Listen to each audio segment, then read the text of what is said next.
আসসালামু আলাইকুম everyone, welcome back to my channel Rusha Sami রান্নাঘরের পক্ষ থেকে। আজ আমি তোমাদের জন্য নিয়ে এসেছি বিফ বিরিয়ানি। আজ একটি বিশেষ দিন, তোমরা বুঝতেই পারছো। আমি বলবো পরে যে বিশেষ দিনটা কি। আজ আমি তোমাদের জন্য নিয়ে এসেছি বিফ বিরিয়ানি। আমি বিফ বিরিয়ানি তৈরি করে দেখাবো।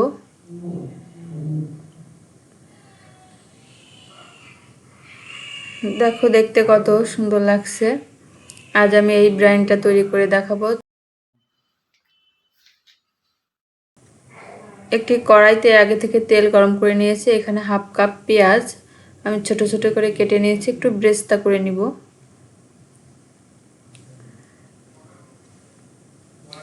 আমি পেঁয়াজটাকে একটু ভালোভাবে অল্প জালে আমি পেঁয়াজটাকে ব্রেস্তা করে নিব। একটু বেশি জাল থাকলে, আঁচটা বেশি থাকলে পুড়ে যেতে পারে।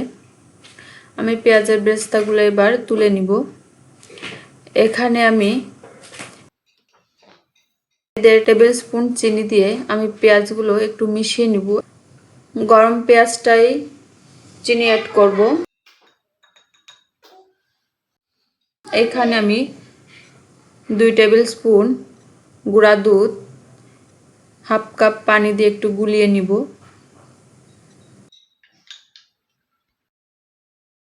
এখানে সামান্য একটু তেঁতুল আমি পানি দিয়ে একটা সাইডে রেখে দেব।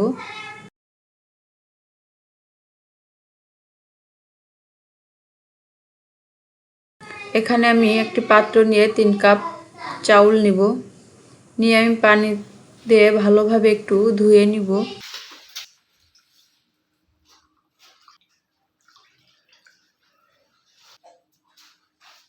চাউলটাকে আমি একটু ভালোভাবে কষলিয়ে ধুয়ে নিব, যাতে এতে কোনো ময়লা না থাকে। আর এখানে আমি নিয়েছি 500-র একটু বেশি বিফ, যেটা গরুর মাংস। এখানে নিয়ে আমি 1 কাপ পানি দিয়ে দিব। এখানে 250 গ্রামের অর্ধেক কাঁচামরিচ চিরা দিয়ে একটু ভালোভাবে উল্টে পাল্টে মিশিয়ে আমি একটু ঢাকনা দিয়ে ঢেকে রাখবো। আবার একটু উল্টিয়ে দেব। এখানে আমি 1.5 চামচ লবণ ব্যবহার করেছি। লবণটা দিয়ে আমি ভালোভাবে উল্টিয়ে পাল্টে মিশিয়ে নিব। নিয়ে আমি আবার কিছুক্ষণের জন্য ঢেকে দিব। আবার 1 মিনিট পর আবার একটু পেঁয়াজ দেব। এখানে 1 কাপের অর্ধেক দিয়ে একটু উল্টে পাল্টে মিশিয়ে অল্প আঁচে রাখবো। এখানে আমি একটি প্যান নিয়েছি। প্যানে 2টো তেজপাতা, 4টে এলাচ, 4 টুকরো দারচিনি দিয়ে আমি একটু ভালোভাবে নেড়ে চেড়ে নেব। যখন সুন্দর একটি ফ্লেভার আসবে তখন পেঁয়াজ দিব। এখানে 2টি মিডিয়াম সাইজের পেঁয়াজ আছে। পেঁয়াজটাকে ভালোভাবে একটু ভেজে নিব। যখন একটু নরম হয়ে যাবে তখন আমি এখানে যে চাউলটাকে ধুয়ে রাখছিলাম, দেখো কতটা ঝরঝরে চাউলটা, আমি চাউলগুলা দিয়ে দিব।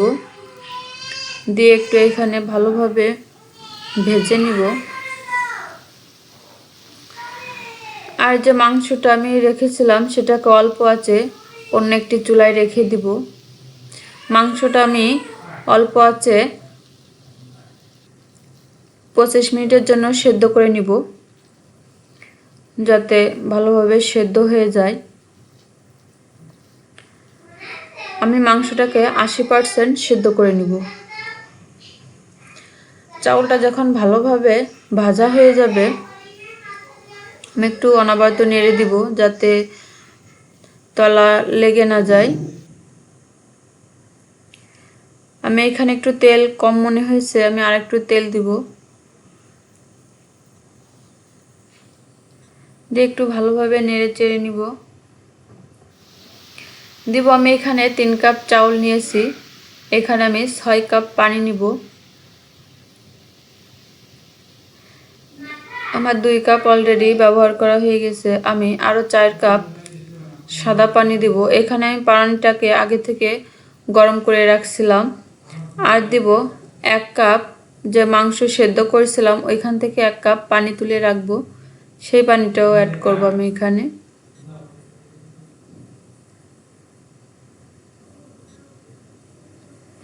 দিয়ে একটু ভালোভাবে নেড়ে চেড়ে নিব।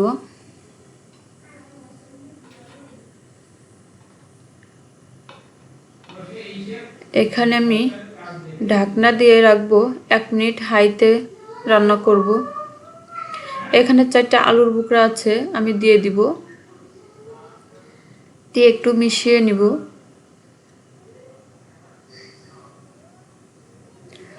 ভালোভাবে মিশিয়ে এটাকে আমি এবার অল্প আঁচে রান্না করব।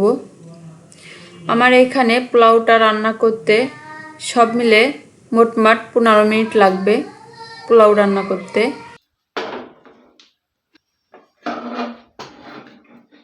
যে মাংসটাকে আমি সেদ্ধ করছিলাম সে মাংসটাকে এবার আমি একটু নেড়ে চেড়ে দেখিয়ে দিব। এখানে অল্প পানি আছে, পানিটা শুকিয়ে গেছে, আমার মাংসটাও 80% সেদ্ধ হয়ে গেছে। আমি একটু নামিয়ে নিব। ওই একই কড়াইতে আমি তেল দিব। আমি যে আগে থেকে যে পেঁয়াজ বেরেস্তা করেছিলাম, যে তেলটা ছিল সেই তেলটাও এর মধ্যে দিয়ে দিয়েছি। আমি পোলাওটা একটু নাড়িয়ে নিব, উল্টিয়ে পাল্টিয়ে দিব।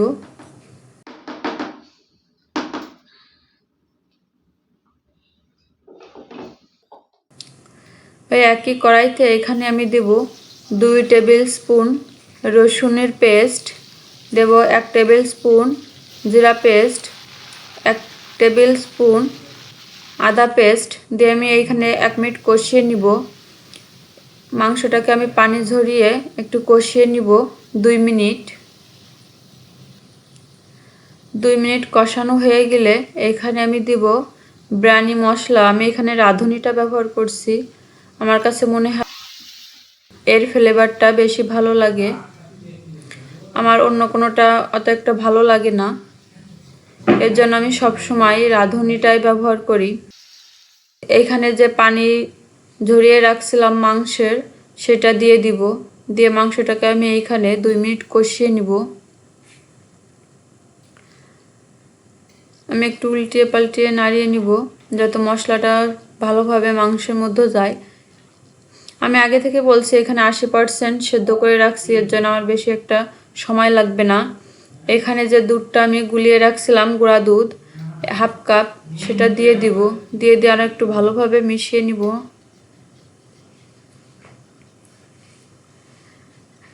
একটু অনবরত নেড়ে দিতে হবে যাতে লেগে না যায়।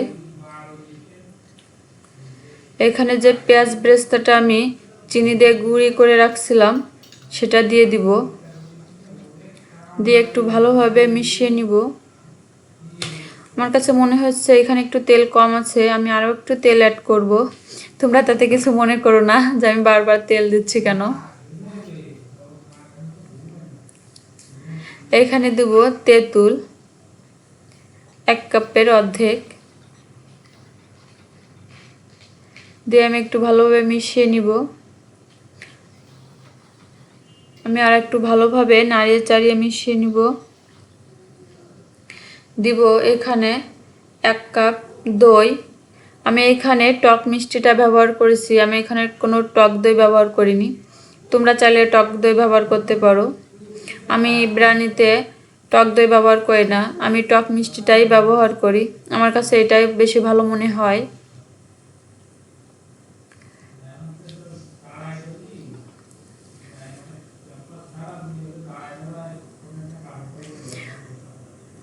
আজ যে অনুষ্ঠানটা হচ্ছে পুরোটাই আমার মেয়ের জন্য। সকালে যখন আমি রান্না করি আমি জানতাম না যে আজ এরকম রান্না করতে হবে। আমার মেয়ে তার পাপাকে ফোন দিয়ে বলছে যে আজ এরকম কেক আনতে হবে, অনুষ্ঠান করতে হবে, খাওয়া দাওয়ার ব্যবস্থায় দুজনেই বলছে, তারা দুজনেই সব কিছু আয়োজন করেছে। আমি জাস্ট একটু রান্না করতেছি। আমার ভাতটা দেখো কত সুন্দর হয়েছে, ঝরঝরা, আমি একটু দেখিয়ে দিচ্ছি। আমার রান্না কমপ্লিট হয়ে গেছে। আমার এখানে মাংসটা রান্না করতে 10 মিনিট সময় লাগছে।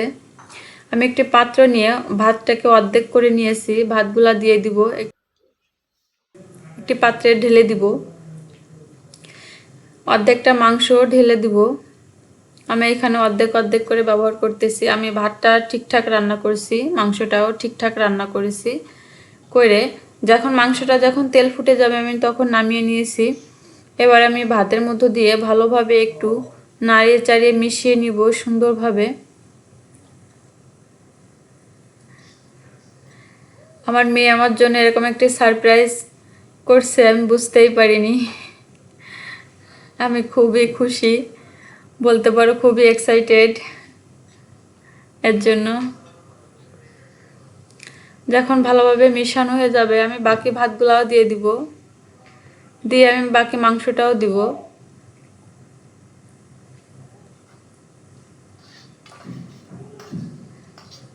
তোমরা চাইলে এখানে যখন ভাতটা হয়ে যাবে বলক উঠবে তোমরা তখন মাংসটাকে রেডি করে ওর মধ্যে দিয়ে দিতে পারো।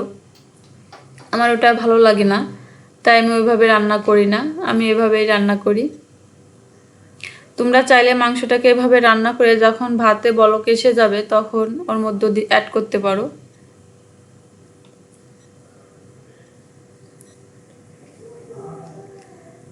আমি ভালোভাবে মিশিয়ে নিব, উল্টিয়ে পাল্টিয়ে।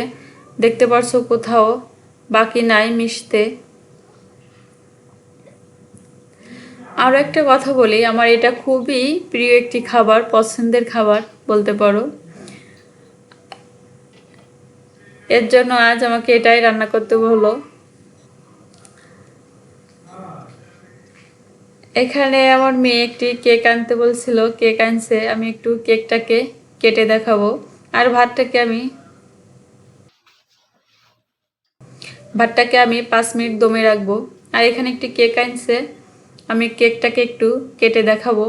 আমার সাইডে যা ফুলগুলা দেখছো আজ আমাকে এটা গিফট করেছে আমার মেয়ে। আমি একটু কেকটাকে প্যাকেট থেকে বের করে দেখাবো। কেকটাও আমার মেয়ের পছন্দের। রুষা বলছিল হোয়াইট বা চকলেট কেক আনতে।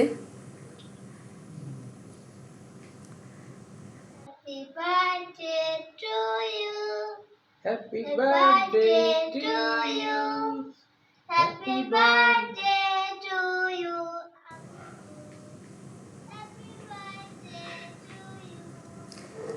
আমি কেকটা ফার্স্ট টাইম আমার মেয়েকে খাইয়ে দিব। আর আমি যে ভাতটাকে 5 মিনিট দমে রাখছিলাম সেটাকে এবার একটি প্লেটে তুলে দেখিয়ে দিব কতটা ঝরঝরা হয়েছে আর দেখতে কতটা লোভনীয় হয়েছে।